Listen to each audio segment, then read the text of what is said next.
Hi students, வணக்கம் and welcome back to Padina. இந்த வீடியோல 12th standard physics chapter 2 most repeated 5 mark question number 1 7 times repeat ஆயிருக்கு இந்த last few yearsல என்ன question அப்படின்னு பார்த்தீங்கன்னா microscopic form of current அப்படின்னு சொல்லிட்டு கேட்பாங்க very important 5 mark but same question 3 markலையும் கேட்பாங்க எப்படி கேட்பாங்க அப்படின்னு பார்த்தீங்கன்னா relationship between current and drift velocity இப்படி கேட்டா 3 மார்க்ல ஓகேவா ஸோ 5 மார்க் நம்ம ஃபுல் கொஸ்டின் ஃபுல் ஆன்சர் எழுதணும் 3 மார்க்ல பாதி எழுதினா போதும் ஸோ பேசிக்கா மைக்ரோஸ்கோபிக் ஃபார்ம் ஆஃப் கரண்ட் அப்படின்னு என்னன்னு பார்த்தீங்கன்னா மைக்ரோஸ்கோபிக் லெவலில் கரண்ட் எப்படி ப்ரொடியூஸ் ஆகுது அப்படின்னு சொல்லிட்டு நம்ம பார்க்க போறோம் ஸோ இந்த மாதிரி கண்டக்டர்ல இந்த மாதிரி சின்ன சின்ன எலக்ட்ரான்ஸ்லாம் மூவ் ஆகும் ஸோ இந்த மாதிரி எலக்ட்ரான்ஸ் மூவ் ஆகுறதுனால கரண்ட் எப்படி ஃபார்ம் ஆகுது அப்படின்னு சொல்லிட்டு இந்த வீடியோவில் பார்த்துடலாமா ஸோ முக்கியமான விஷயம் இது இந்த நோட்ஸ் எல்லாமே வந்து நீங்கள் காப்பி பண்ணணும்னு அவசியம் இல்லை நம்ம வெப்சைட் padina.comல ஆல்ரெடி அவைலபிள் நம்ம வெப்சைட்டோட லிங்க் கீழே பேஸ்ட் பண்ணுறேன் அதில் போய் நீங்கள் எனி டைம் நீங்கள் வந்து படிச்சுக்கலாம் பார்த்துக்கலாம் வேணா நோட்ஸாக கூட அதுலேருந்து கூட நீங்கள் காப்பி பண்ணி உங்கள் நோட்டில் எழுதிக்கலாம் ஓகே இப்போ ஸ்டார்ட் பண்ணிடலாம் பேசிக்காக கரண்ட்னா என்னது நம்ம 9th ஸ்டாண்டர்ட் 10th நம்ம வந்து படிச்சிருப்போம் ஒரு பர்டிகுலர் டைமுக்கு எவ்வளோ சார்ஜஸ் மூவ் ஆகுதோ அதான் கரண்ட் ஓகேவா ஸோ I ஈக்குவல்ஸ் Q/T சிம்பிளாக வந்து ஒரு செகண்டுக்கு எவ்வளோ சார்ஜ் மூவ் ஆகுதோ சார்ஜ்ன்றது ஒன்றும் கிடையாது எலக்ட்ரான் தான் எவ்வளோ எலக்ட்ரான் மூவ் ஆகுதோ அதான் வந்து கரண்ட் அப்படின்னு சொல்லிட்டு நம்ம சின்ன வயசுல 9th 10th வந்து படிச்சிருப்போம் அது மேக்ரோஸ்கோபிக் ஃபார்ம் ஆஃப் கரண்ட் இப்போ நம்ம பார்க்க போகிறது மைக்ரோஸ்கோபிக் அப்போ இந்த பேசிக்கா ஒரு செகண்ட்னு இல்லை அதை விட கம்மியா சேஞ்ச் இன் டைம் டிடி அப்படின்னு எக்ஸாம்பிள் ஒரு 0.1 செகண்ட் அப்படின்னு நம்ம வந்து வச்சுக்கலாம் so small amount of time change டிடின்னு மாத்திடணும் so small amount of time சேஞ்சுக்கு எவ்வளோ small amount of charges pass ஆகுதோ அதான் வந்து microscopic form of current so Q/Tக்கு பதிலாக dQ/dt அப்படின்னு சொல்லிட்டு போட்டுடணும் ஸோ இதுதான் வந்து பார்த்தீங்கன்னா மைக்ரோஸ்கோபிக் ஃபார்ம் ஆஃப் கரண்ட் இதோட முடியாது இதுக்கு நம்ம வேல்யூலாம் சப்ஸ்டியூட் பண்ணி சிம்பிளிஃபை பண்ண போறோம் ஓகேவா பட் இதான் கான்செப்ட் dQ/dt dQன்றது வந்து ஸ்மால் அமௌண்ட் ஆஃப் சார்ஜ் நம்ம கண்டுபிடிக்கணும் எவ்வளோ சார்ஜ் இருக்கு அப்படின்னு சொல்லிட்டு இப்போ நம்ம கண்டுபிடிக்க போறோம்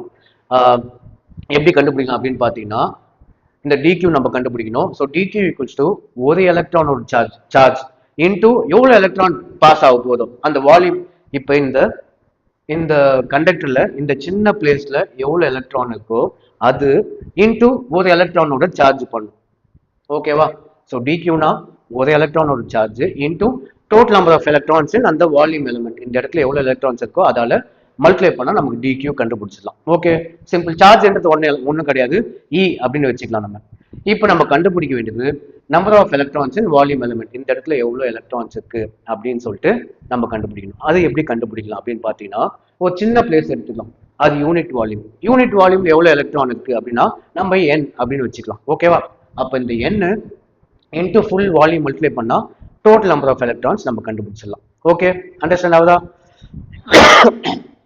ஒரு சின்ன பிளேஸ்ல எவ்வளவு எலக்ட்ரான் நம்ம வச்சிருக்கோம் n இன்டூ இதோட வால்யூம் மல்டிப்ளை பண்ணும்போது டோட்டல் நம்பர் ஆஃப் எலக்ட்ரான்ஸ் வந்து நம்ம கண்டுபிடிக்கலாம் so volume into number of electrons in unit volume number of electrons in unit volume நம்ம n அப்படின்னு வச்சுக்கலாம் இப்போ இந்த வால்யூம் வந்து இதெல்லாம் உங்க புக்ல கிடையாது உங்க அண்டர்ஸ்டாண்டிங்க்கு நான் போட்டிருக்கேன் ஜென்ரல் வால்யூம் ஃபார்ம்ல இருந்தது மேக்ஸ் நம்ம படிச்சிருப்போம் length into breadth into height இதுல லென்த் இன்டூ பிரெத் நம்ம என்னன்னு சொல்லலாம் ஏரியான்னு சொல்லுவோமா அப்போ length into breadth into height தான் வால்யூம் அப்போ எல்பிக்கு பதிலாக நம்ம ஏரியா அப்படின்னு போட்டுக்கலாம் ஹைட்ன்றது வந்து இங்க டிஸ்டன்ஸ் இப்போ இந்த இடத்துல டிஸ்டன்ஸ் பார்ப்போம் இதான் டிஸ்டன்ஸ் இங்க டிஸ்டன்ஸ் என்ன போட்டிருக்காங்க இங்க dx அதான் இப்போ வந்து ஹைட்டுக்கு பதிலாக யூஸ் பண்ண போறோம் ஸோ லென்த் இன்டூ பிரெத்துக்கு பதிலாக ஏரியா பட் இந்த இடத்துல ஏரியா வந்து ஏரியா ஆஃப் கிராஸ் செக்ஷன் அந்த ஒயரோட cross sectional area so area into ஹைட்ன்றது டிஸ்டன்ஸ் இங்க டிஸ்டன்ஸ் நம்மளான்னு பார்த்தோம் dx அப்படின்னு சொல்லிட்டு பார்த்துக்கோம் ஸோ ஃபைனலா area into dx into n so a dx into n அப்படின்னு சொல்லிட்டு வந்திருக்கு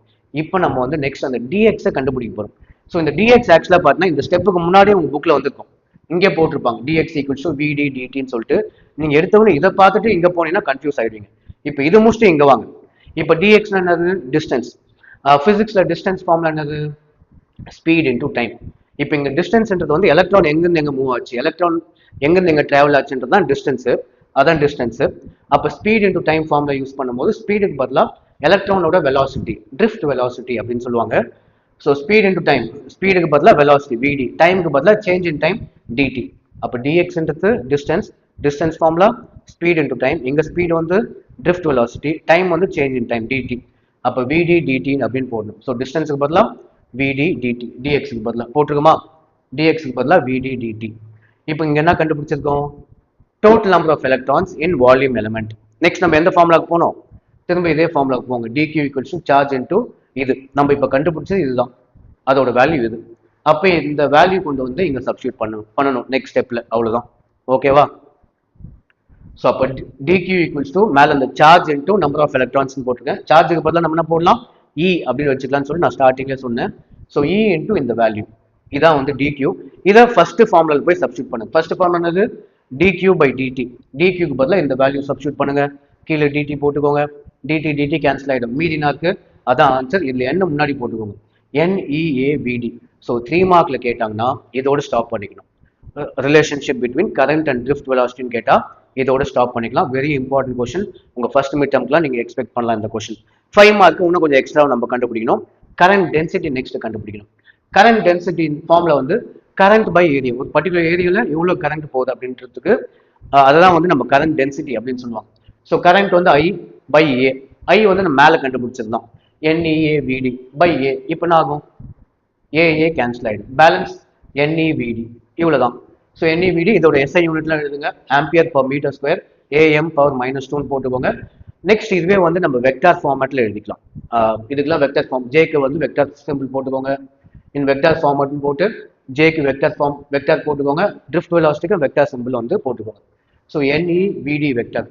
ஸோ ட்ரிஃப்ட் வெலாசிட்டிக்கு ஒரு வேல்யூ இருக்கு, அது இப்போ நெக்ஸ்ட் சப்ஸ்டியூட் பண்ணலாம். VD equals to minus e tau by M into E vector. அதை சப்ஸ்டியூட் பண்ணுவோம் இந்த இடத்துல, minus e tau by M into E vector. இதுக்கு மேலே பேசிக் மேக்ஸ் தான். என்ன பண்ணும் நீங்களே பாருங்க, இ இன்டூ இன்னு ஆகும், இ ஸ்கொயர் ஆகிடும். இந்த மைனஸ் முன்னாடி போட்டுக்கலாம். So minus N E into E square tau by M into E vector. ஃபைனலாக இப்போ இந்த டேர்முக்கு மட்டும் NE ஸ்கொயர் டவ் பை எம்முக்கு பதிலாக நம்ம வந்து சிக்மா அப்படின்னு சொல்லிட்டு போட்டுக்கலாம். அது கான்ஸ்டன்ட் சிக்மா அப்படின்னு சொல்லிட்டு போட்டாச்சு, மீதிலாம் அப்படியே தான் இருக்கு. ஃபைனல் ஆன்சர் என்ன பண்ணலான்னு பார்த்தீங்கன்னா இந்த மைனஸ் ரிமூவ் பண்ணிடலாம். மைனஸ்ன்றது வந்து நமக்கு டைரக்ஷன் தான் காமிக்கும். ஸோ ஃபார் கன்வென்ஷன் அப்படின்னு சொல்லிட்டு direction can be neglected, direction remove பண்ணிடலாம். மைனஸ் இல்லாமல் எழுதுங்க final answer. So sigma into இ வெக்டர் இதான் வந்து பார்த்தீங்கன்னா ஃபைனல் ஆன்சர். இதுக்கு அடுத்து இன்னும் ஒரு ஸ்டெப்பு நம்ம இங்கே போட்டோம்ல, இதுக்கு பதிலாக சிக்மா எழுதணும்ல, திரும்ப அதை மென்ஷன் பண்ணிக்கோங்க. where sigma equals to NE square tau by m, which is called as conductivity அப்படின்னு சொல்லிட்டு சொல்லுவாங்க. The final equation is called microscopic form of current அப்படின்னு சொல்லிட்டு இதை எழுதிக்கலாம் நீங்க. ஓகே.